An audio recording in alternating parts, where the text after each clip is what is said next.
আজকের প্রতিটি ভালো চিন্তায় আগামী দিনের সাফল্যের পথ তৈরি করে। ইতিবাচক মন নিয়ে এগিয়ে চলুন, কারণ ভালো খবরের শুরুটা হয় ভালো ভাবনা থেকে। পজিটিভ বার্তার পর্দায় আপনাদের সকলকে স্বাগত। আপনাদের সাথে রয়েছে আমি মিতা। চলে যাব আজকের বিস্তারিত সংবাদে। লোকভবন তেলেঙ্গানায় অর্থবহ সফরের আয়োজন করা হয়। পরিবেশ সংরক্ষণ, সাংস্কৃতিক ও সম্প্রীতির বিনিময় এবং নারী ক্ষমতায়ন এই লক্ষ্যকে সামনে রেখেই এই সফর। ত্রিপুরা ও তেলেঙ্গানার মধ্যে সাংস্কৃতিক ও সম্প্রীতির আদান প্রদানের লক্ষ্যই এই কর্মসূচি। লোকভবন তেলেঙ্গানায় এক অর্থবহ সফরের আয়োজন করা হয়েছে। ত্রিপুরা এবং তেলেঙ্গানার মধ্যে কৃষি সংস্কৃতির আদান প্রদানের লক্ষ্যে এই কর্মসূচি, যার মূল উদ্দেশ্য হচ্ছে পরিবেশ সংরক্ষণ, সাংস্কৃতিক সম্প্রীতি এবং নারী ক্ষমতায়ন। এই কর্মসূচির সূচনা হয় বৃক্ষরোপণ কর্মসূচির মাধ্যমে, যেখানে অংশগ্রহণকারীরা পরিবেশ রক্ষার গুরুত্ব তুলে ধরতে সক্রিয়ভাবে চারা গাছ রোপণ করেন এবং সবুজ ও সুস্থ ভবিষ্যতের বার্তা দিয়েছেন। তেলেঙ্গানার রাজ্যপাল জিষ্ণু দেববর্মনকে উত্তরীয় পরিয়ে অভিনন্দন জ্ঞাপন করেন পজিটিভ বার্তার স্টেট কোঅর্ডিনেটর তানিয়া মণ্ডল। সেই সঙ্গে রাজ্যপালের হাতে একটি সুন্দর উপহার দিয়েছেন। তানিয়া মণ্ডলের সঙ্গে ছিলেন রাজ্যের 3 জন মহিলা এন্টারপ্রেনার। তারা ভিডিওর মাধ্যমে ত্রিপুরা শান্তিনিকেতন হাটের বেশ কিছু চিত্র রাজ্যপালের সামনে তুলে ধরেছেন। এই সব ছবি দেখে রাজ্যপাল জিষ্ণু দেববর্মন নিজেও আপ্লুত। এই সফরের মাধ্যমে মহিলা এন্টারপ্রেনারদের মধ্যে সাংস্কৃতিক বিনিময়ও হয়, যেখানে বিভিন্ন অঞ্চলের ঐতিহ্য, সংস্কৃতি ও মূল্যবোধ ভাগ করে নেওয়া হয়। এর ফলে পারস্পরিক সৌহার্দ্য এবং ঐক্য আরও সুদৃঢ় হয়। ভারতের বৈচিত্র্যের মধ্যে ঐক্যের চিত্র ফুটে ওঠে। নারী ক্ষমতায়ন এই কর্মসূচির অন্যতম প্রধান বিষয় ছিল নারীদের সমাজের ভূমিকা, নেতৃত্ব, আত্মনির্ভরতা এবং সামাজিক উন্নয়ন নিয়ে আলোচনা ও অভিজ্ঞতা বিনিময়ের মাধ্যমে নারীদের আত্মবিশ্বাস ও প্রেরণা বৃদ্ধি করা হয়। সার্বিকভাবে লোকভবন তেলেঙ্গানায় এই সফরটি পরিবেশ সচেতনতা বৃদ্ধি, সাংস্কৃতিক বোঝাপড়া এবং নারী ক্ষমতায়নের ক্ষেত্রে একটি সফল ও প্রেরণাদায়ক উদ্যোগ হিসাবে চিহ্নিত করা থাকবে। এর পাশাপাশি এই সফরের মাধ্যমে তেলেঙ্গানা ও ত্রিপুরার কৃষ্টি সংস্কৃতির বিনিময়, ভাবের আদান প্রদান, সেই সঙ্গে পরিবেশগত দিকটিও প্রস্ফুটিত হয়। মহিলা এন্টারপ্রেনারদের এই সফর দুই রাজ্যের মহিলাদের নতুনভাবে এগিয়ে চলার পথ আরও প্রশস্ত করবে।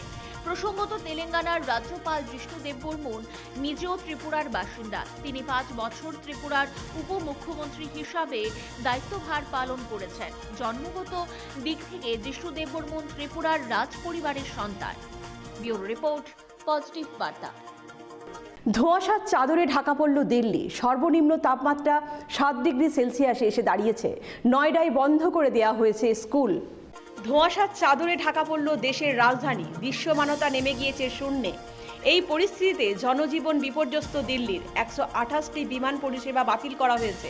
পাশাপাশি প্রায় 200টি উড়ানের সময়সূচি বদল করা হয়েছে। ব্যাহত হয়েছে রেল পরিষেবা। নয়ডায় বন্ধ করে দেওয়া হয়েছে স্কুল। সব মিলিয়ে অত্যন্ত বিপজ্জনক দিল্লির পরিস্থিতি। আবহাওয়া দপ্তরের তরফে জানানো হয়েছে, সোমবার সকাল 7টায় দিল্লির বাতাসের গুণগত মান বা AQI ছিল 403, যা ভয়ানক খারাপ বলে ধরা হয়। ধোঁয়াশার জেরে দিল্লি বিমানবন্দরের আশেপাশে দৃশ্যমানতা নেমে গিয়েছে 125 মিটারে। ঘন কুয়াশার জেরে মৌসুম ভবনের তরফে দিল্লিতে কমলা সতর্কতা জারি করা হয়েছে। দিল্লির সর্বনিম্ন তাপমাত্রা 7 ডিগ্রি সেলসিয়াস থেকে সর্বোচ্চ তাপমাত্রা 22 ডিগ্রি। রবিবারই দিল্লি সহ উত্তর ভারতের বিস্তীর্ণ অঞ্চলে আগামী কয়েকদিন অত্যন্ত ঘন কুয়াশার পূর্বাভাস দিয়েছে মৌসুম ভবন। হিমাচল প্রদেশ, পাঞ্জাব, হরিয়ানা, চণ্ডীগড় এবং উত্তরপ্রদেশে 31শে ডিসেম্বর পর্যন্ত কুয়াশার দাপট চলবে। এই অবস্থায় গাড়ি চালানোর ক্ষেত্রে সাবধানতা অবলম্বনের পরামর্শ দেওয়া হয়েছে। প্রয়োজন ছাড়া সকালে বাইরে না বেরোনোর পরামর্শ দেওয়া হয়েছে। অবশ্যই গাড়িতে ফগ লাইট ব্যবহারের বিধান দেওয়া হয়েছে। ব্যুরো রিপোর্ট, পজিটিভ বার্তা। কাশ্মীরে সম্প্রতি নজির গড়লেন মুসলিম বিধায়ক। হিন্দু মন্দিরের সৌন্দর্যায়নের বিধায়ক তহবিল থেকে দিলেন 10 লক্ষ টাকা। কাশ্মীরে সম্প্রতি নজির গড়লেন মুসলিম বিধায়ক। হিন্দু মন্দিরের সৌন্দর্যায়নে 10 লক্ষ টাকা দিলেন তিনি। চারপাশে যখন বিভেদের রাজনীতির বারবারন্ত, তখন সম্প্রতি নজির তৈরি করলেন ন্যাশনাল কনফারেন্সের বিধায়ক সাজ্জাদ শাহিন। জম্মু ও কাশ্মীরের বানিহালে স্থানীয় একটি মন্দিরের সৌন্দর্যায়নের বিধায়ক তহবিল থেকে 10 লক্ষ টাকা দান করলেন শাহিন। বানিহালে রয়েছে শ্রী রাধাকৃষ্ণন মন্দির। এই মন্দিরের সৌন্দর্যায়নের বিধায়ক তহবিল থেকে 10 লক্ষ টাকা দিয়েছেন ন্যাশনাল কনফারেন্সের বিধায়ক। এছাড়াও শ্মশানঘাট নির্মাণের জন্য আরও 2 লক্ষ টাকা দান করেছেন সাজ্জাদ শাহিন। হিন্দু মন্দিরের উন্নতিকল্পে স্থানীয় মুসলিম বিধায়কের এই কাজকে স্বাগত জানিয়েছেন বানিহালের সাধারণ বাসিন্দারা। তাদের বক্তব্য, হিন্দু মন্দিরের সৌন্দর্যায়নের যেভাবে মুসলিম বিধায়ক এগিয়ে এসেছেন তা শুধুমাত্র কাশ্মীরের মানুষই নয়, গোটা বিশ্বের মানুষকে সম্প্রতির পথ দেখিয়েছে। কাশ্মীরে অতীতে বহু মুসলমান বিধায়ক হয়েছেন, কিন্তু তাদেরকেও হিন্দু মন্দিরের সৌন্দর্যায়নের বিধায়ক উন্নয়ন তহবিল থেকে 1 টাকাও অর্থ সাহায্য করেনি। একমাত্র নজির গড়লেন সাজ্জাদ শাহিন। বিধায়ক বলেন, ভারতবর্ষ গণতান্ত্রিক ধর্মনিরপেক্ষ দেশ। এই দেশের মধ্যে সব ধর্মের মানুষের নিজ নিজ ধর্ম পালনের স্বাধীনতা রয়েছে। এর থেকে কাশ্মীর বিচ্ছিন্ন নয়। এছাড়াও যে বিধানসভা কেন্দ্র থেকে তিনি জয়ী হয়েছেন, সেই কেন্দ্রের বহু হিন্দু ভোটার তাকে ভোট দিয়ে জয়ী করেছেন। তাদের প্রতি কৃতজ্ঞতা জানাতেই হিন্দু মন্দিরের বিধায়ক তহবিল থেকে 10 লক্ষ টাকা প্রদান করেছে। ব্যুরো রিপোর্ট, পজিটিভ বার্তা। 9 ডিসেম্বর থেকে শুরু হবে 3 দিনব্যাপী স্বদেশী মেলা। রাজধানীর বিবেকানন্দ ময়দানে হবে এই মেলা। মেলার প্রস্তুতি খতিয়ে দেখলেন আগরতলা পুর নিগমের মেয়র দীপক মজুমদার। পুর নিগমের উদ্যোগ 9 জানুয়ারি থেকে 11 জানুয়ারি আগরতলার বিবেকানন্দ ময়দানে হবে স্বদেশী মেলা। রাজ্য সরকারের সহায়তায় পুর নিগমের উদ্যোগে হবে এই মেলা।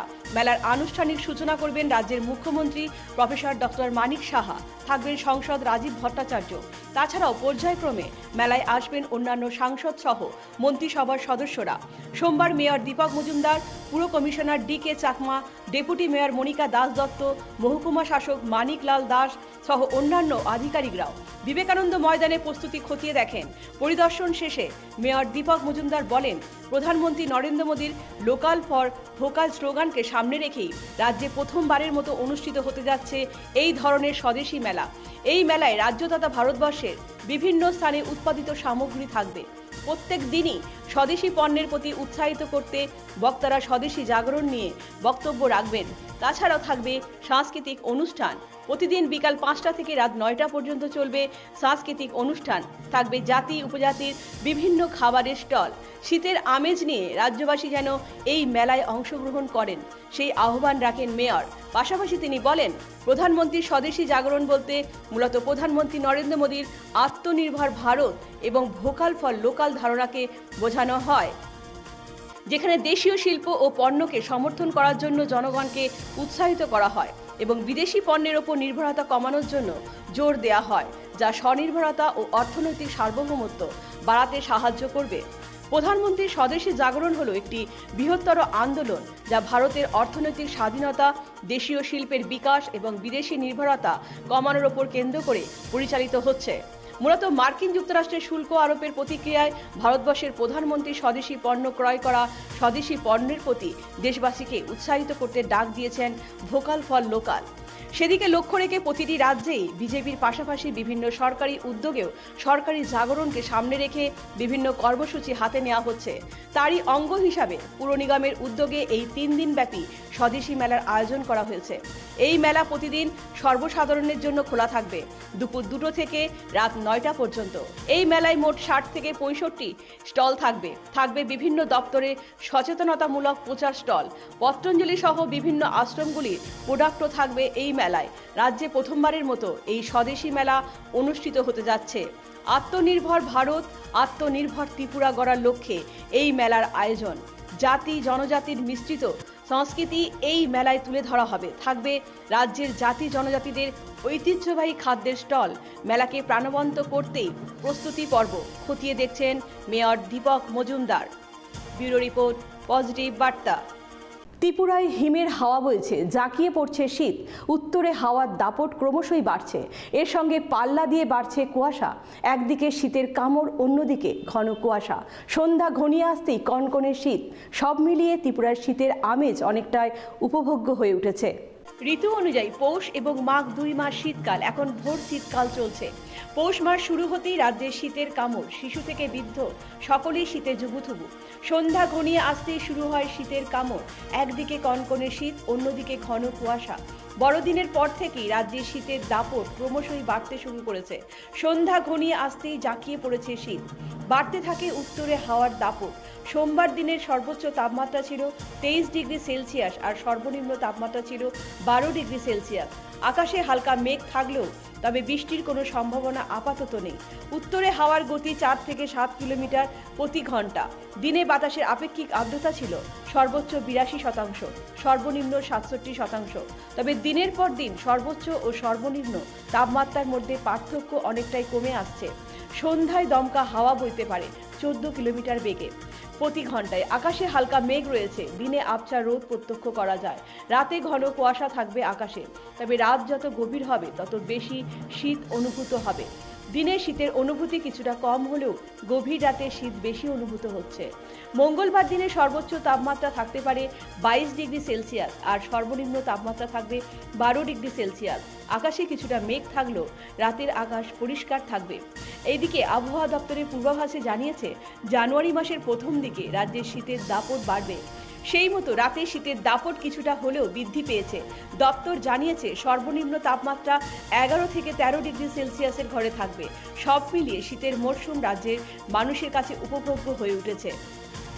ব্যুরো রিপোর্ট, পজিটিভ বার্তা। নমস্কার, এখনকার মতো সংবাদ এই পর্যন্ত। পরবর্তী অনুষ্ঠান দেখতে চোখ রাখুন পজিটিভ বার্তার পর্দায়। Think positive, be positive, positive বার্তা।